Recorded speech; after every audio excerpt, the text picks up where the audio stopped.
சுடர் வீசும் மொழி என்று சொல்வார்.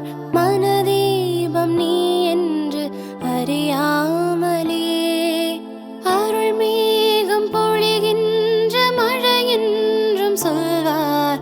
அகமூறும் உனதன்பை புரியாமலே தூரம் இருந்தாலும் நீதான் என்றேன்.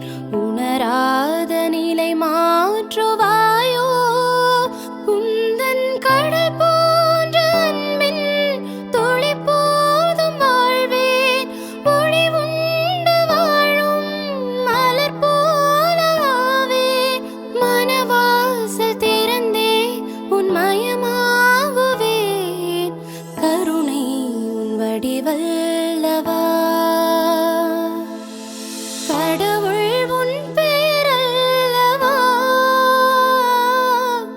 கடந்தாலும் உள்ளத்தின் உள்வாழ்பவா?